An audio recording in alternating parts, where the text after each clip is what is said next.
Hello everyone, यदि हजुरहरूलाई पनि आफ्नो गाना लेख्न मन छ तर हजुरले आफ्नो गाना कताबाट लेखेर स्टार्ट गर्ने कुरा हजुरलाई अलिकति पनि आइडिया छैन भने चाहिँ यो भिडियो चाहिँ हजुरको लागि हो।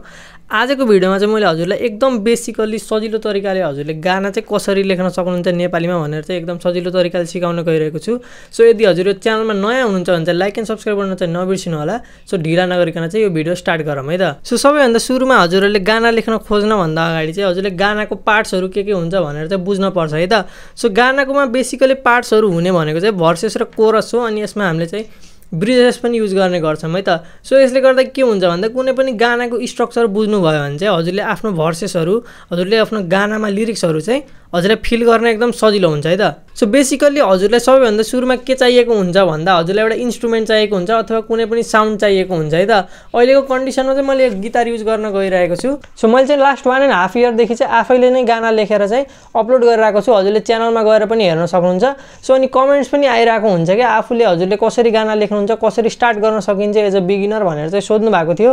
सो त्यही भएर पनि मैले यो भिडियो बनाउन खोजेको। सो मैले चाहिँ आफ्नो प्र्याक्टिस चाहिँ हजुरहरूलाई भनिदिन्छु है त, किनभने म पनि कुनै टाइममा चाहिँ केही पनि लेख्न नजानेको थिएँ, तर पछि गर्दा चाहिँ विथ टाइम इभल्भ हुँदै जाने हो नि त सबैजना। सो सबैभन्दा सुरुमा चाहिँ मैले गानाको मेलोडी फाइन्ड गर्न ट्राई गर्छु। के गर्छु भन्दा कुनै पनि कर्ड लिइरहेको हुन्छु, कुनै पनि कर्ड प्रोग्रेसन ल्याएर जस्ट नर्मल स्ट्रम गरिरहेको हुन्छु, अनि त्यसपछि मैले सोचिरहेको हुन्छु कि अनि कुन टपिकमा गाना लेख्ने भन्ने कुरा पनि आउँछ, तर त्यो मैले एकछिनमा भन्छु हजुरलाई। सो सबैभन्दा सुरुमा चाहिँ हजुरले के गर्न सक्नुहुन्छ भन्दा चाहिँ एउटा सर्टेन मेलोडी हजुरको मुड अनुसार हजुरको गानाको कन्टेक्स्ट अनुसार चाहिँ हजुरले एउटा मेलोडी चुज गर्नुपर्ने हुन्छ है त। सो मेरो माइन्डमा पनि अलिकति कुरा आइसकेको छ। सो मैले यसको लागि चाहिँ एकदम normal chord progression F major, C major, A minor, G मेजरको मैले प्रोग्रेसन युज गर्छु।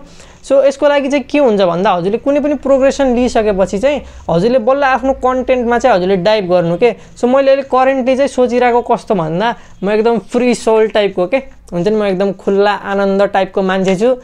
सो त्यही रिलेटेड मसँग म छुवाला गाना जुन मैले रिलिज गरेको थिएँ, सो त्यस्तै टाइपको मलाई एकदम फिलिङ आइरहेछ भर्खर। सो मैले चाहिँ त्यस्तै टाइपको गाना चाहिँ मैले लेख्न एकदम दिमागमा मेरो आइसकेको छ कि। सो यस्तो के हुन्छ भन्दा हजुरले बसेर प्र्याक्टिस गर्दा अथवा हजुरले लेख्दा चाहिँ यो कुरा चाहिँ हजुरलाई अलिकति बढी आउँछ कि। सो त्यसै गरी हजुरले कुनै पनि यो हजुरले कर्ड त हजुरले चुज गरिसक्नुभयो, हजुरलाई कन्टेक्स्ट पनि आइसक्यो। सो हजुरले अब के गर्नु भन्दा आफ्नो गानाको चाहिँ मेलोडी फाइन्ड गर्न ट्राई गर्नु के। सो मेलोडी फाइन्ड गर्नुको लागि हजुरले के गर्न सक्नुहुन्छ, अरू त हामीलाई केही पनि आउन्न। हजुरले के गर्न सक्नुहुन्छ भन्दा हजुरले नर्मल्ली स्ट्रमिङ गर्दै चाहिँ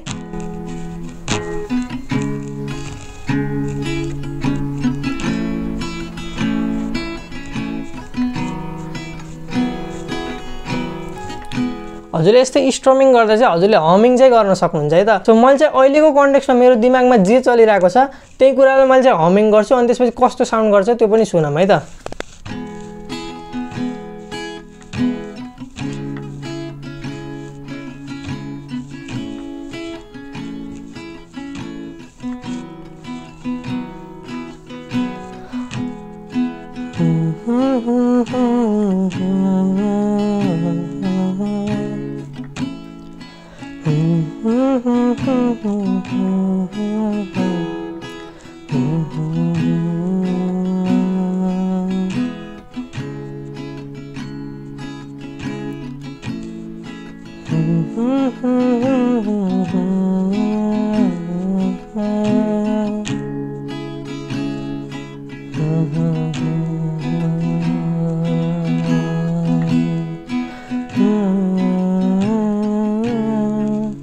सो यस्तै गर्दै चाहिँ हजुरले हमिङ गर्न सक्नुहुन्छ है।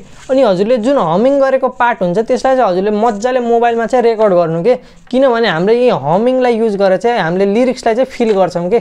यो हामीले जुन हमिङ गरिरहेको छौँ यत्रो बेरसम्म त्यही हमिङलाई चाहिँ हामीले लिरिक्स फिल गर्दै गर्दै गर्दै गर्दै जान्छौँ, अनि लास्टमा चाहिँ एउटा सङ तयार हुन्छ कि। सो मैले चाहिँ यही भिडियोको लागि भनेर एउटा चाहिँ बेसिकल्ली एउटा गाना चाहिँ मैले यही अन द स्पट जो लेख्छु होइन, किनभने मैले पनि हजुरसित अलिकति रिलेट गर्न सक्छु, अनि हजुरले पनि यही हेरेर आफूले पनि ट्राई गर्न सक्नुहुन्छ त्यही घर बसी। सो मैले चाहिँ बेसिकल्ली चाहिँ पेन एन्ड पेपरमै लेख्ने मेरो चलन छ। अलिकति मैले टाइपिङ गरेर भन्दा पनि कम्प्युटरमा मैले चाहिँ पेन एन्ड पेपरमा लेख्छु, अलिकति क्लोज फिल हुन्छ कि त्यसले गर्दा। सो त्यो चाहिँ हजुरहरूको प्रेफरेन्सेस हो। सो मैले चाहिँ भर्खरको लागि चाहिँ एउटा डायरी र पेन लिएको छु। यो डायरीमा चाहिँ मेरो सबै सङ्ग्सहरू चाहिँ यसैमा मैले लेख्ने चलन छ। सो मैले चाहिँ यसैमा लेख्न ट्राई गर्छु। यसोको लागि चाहिँ मैले गिटार यसो साइडमा राख्छु अनि त्यसपछि मैले पनि अलिकति लेख्दै गर्छु। हजुरहरूले पनि आफूले पनि लेख्दै गर्न सक्नुहुन्छ अथवा केही हजुरको आइडियामा छ भने हजुरले कतै चाहिँ अलिकति लेख्दै गर्नु है अथवा टाइप गर्दै पनि गरे हुन्छ। यही भिडियोको कमेन्टमा पनि हजुरले आफ्नो आइडियाहरू टाइप गरे हुन्छ अनि अरूले पनि त्यसैमा गएर चाहिँ रिप्लाई पनि गर्न सक्नुहुन्छ है। यसले चाहिँ ब्रेन स्टर्मिङ पनि हुन्छ। आफ्नो फर्स्ट सङ चाहिँ हजुरले मिलेर पनि तयार गर्न सक्नुहुन्छ है त आफूहरूसित मिलेर। ओके सो मैले गिटारलाई चाहिँ साइडमा राखिसकेँ हैन। अनि त्यसपछि अब चाहिँ लेख्ने पालो आउँछ। सो लेख्नलाई चाहिँ हजुरले जसरी पनि लेख्न सक्नुहुन्छ, खासै त्यो समस्या चाहिँ हुन्न। यसको केही प्याटर्न पनि हुन्न। हजुरले जस्ट लिरिक्सलाई फिल गर्नु के त्यही हम गर्दै हजुरले त्यही लिरिक्सलाई चाहिँ फिल गर्न सक्नुहुन्छ है त। सो मैले पनि यहाँ लेख्छु।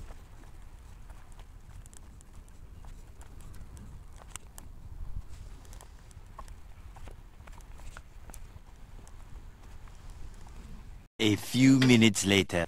ओके सो मैले यहाँ भर्सहरू चाहिँ लेखेको छु अनि एउटा सानो कोरस पनि मैले लेखेको छु है त। सो मैले चाहिँ दुईटा भर्स अनि एउटा कोरस चाहिँ मैले यसरी लेखेको छु। हजुरहरूले पनि त्यही तरिकाले चाहिँ फिल गर्न सक्नुहुन्छ। अब सङमा चाहिँ मल्टिपल भर्स मल्टिपल कोरस पनि हजुरले राख्न सक्नुहुन्छ। अब कोरस त एउटै पनि युज गर्न सक्नुहुन्छ, तर जुन लय हुन्छ त्यो चाहिँ हजुरले मल्टिपल टाइम्स चाहिँ युज गर्न सक्नुहुन्छ है त। सो मैले चाहिँ लिरिक्स यो अनुसार लेखेको छु। लास्ट 5 मिनट्सबाट चाहिँ मैले लेखिरहेको छु। सो यो आकाशमा उडिरहने त्यो पन्छी जस्तै भएछु आज म, त्यो बादलुमा भरिएको वर्षासरी मेरो माया तिम्रो लागि भरिएछ, त्यो खोलामा बगिरहेको पानीसरी सललल बगिरहेको छ, त्यो चौतारीमा छाएको छायासरी शीतल मेरो मन रहेको छ। सो यति छ हैन। तर अब यो के हुन्छ भन्दा हजुरले बजाएर गाइराख्दा चाहिँ यो अलिकति चाहिँ डिफ्रेन्ट हुन जान्छ है। कतिपय ठाउँमा ग्याप्स हुन्छ, कतिपय ठाउँमा फिलिङ्स गर्न पर्ने हुन्छ, अलिकति वर्ड्स थप्न पर्छ, अलिकति वर्ड्स काट्न पनि पर्छ के। सो यसले गर्दा चाहिँ हामीले जबसम्म बजाएर आफूले ट्राई गरिरहेको हुन्नौँ तबसम्म चाहिँ हामीलाई चाहिँ अलिकति आइडिया हुन्न के। सो यो चाहिँ हजुरले चाहिँ आफैले चाहिँ यो लिरिक्स चाहिँ हेरेर अनि त्यसै बजाएर ट्राई पनि गर्न सक्नुहुन्छ। म अहिलेको लागि चाहिँ मैले यो हेर्दै बजाउँदै गर्छु है त। सो म लिरिक्स चाहिँ यही सिम राखेको छु। सो मैले चाहिँ यो लिरिक्स हेर्दै चाहिँ अघिको मेलोडीमा चाहिँ मैले अलिकति भर्न ट्राई गर्छु हैन। यसको लागि चाहिँ मैले क्यापो चाहिँ 4th फ्रेटमा लगाएको छु मेरो स्केलको लागि म्याच गर्नको लागि। सो हजुरले चाहिँ जतिमा पनि क्यापो राख्न सक्नुहुन्छ, आफूलाई गाउँदा जतिमा कम्फर्टेबल हुन्छ त्यतिमा राखेर चाहिँ हजुरले चाहिँ गाना लेख्न गाउन सक्नुहुन्छ है त।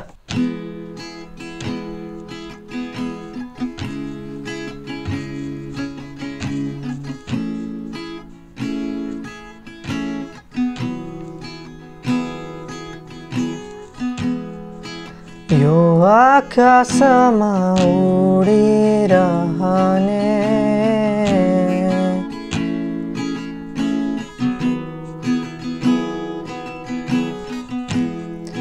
त्यो पन्छी जस्तै भएछु आज म,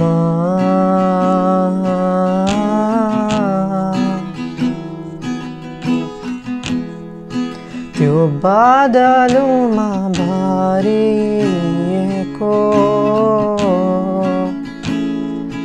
वर्षासरी मेरो माया तिम्रै लागि भरिएछ,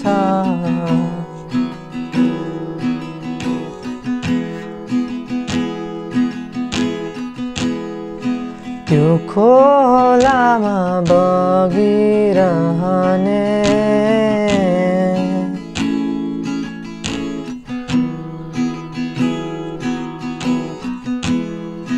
त्यो पानी जस्तै भएछु आज म,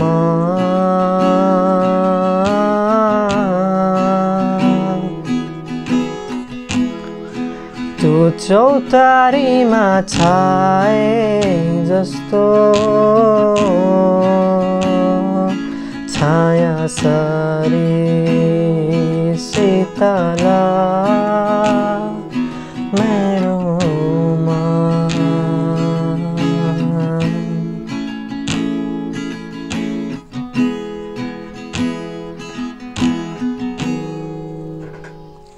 सो यसै गर्दा चाहिँ हजुरले कन्टिन्युअसली बजाएर चाहिँ आफ्नो लिरिक्सहरू चाहिँ फिल गर्न सक्नुहुन्छ है। यो त जस्ट एउटा सानो डेमो मात्रै थियो।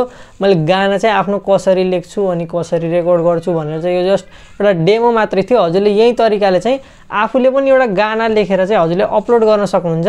अनि यदि हजुरले आफ्नो भिडियो अथवा आफ्नो गाना पनि यही भिडियो हेरेर यदि हजुरले रिलिज गर्नुहुन्छ भने चाहिँ हजुरले मलाई मेन्सन चाहिँ मजाले गर्न सक्नुहुन्छ है। त टाइटलमा पनि मेन्सन गर्न सक्नुहुन्छ अनि त्यसपछि डिस्क्रिप्सनमा पनि मेन्सन गर्न सक्नुहुन्छ। मैले 100% हजुरको मैले गाना चाहिँ सुन्छु, रियाक्ट पनि गर्न सक्छु मैले चाहिँ सेपरेट भिडियोको लागि।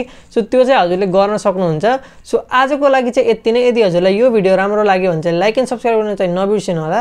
अनि यदि हजुरलाई केही पनि गिटार रिलेटेड प्रब्लम छ भने चाहिँ हजुरले मलाई इन्स्टाग्राम या फेसबुकमा चाहिँ मेसेज गर्न सक्नुहुन्छ है त। सो आजको लागि चाहिँ यति नै। Thank you for watching this video.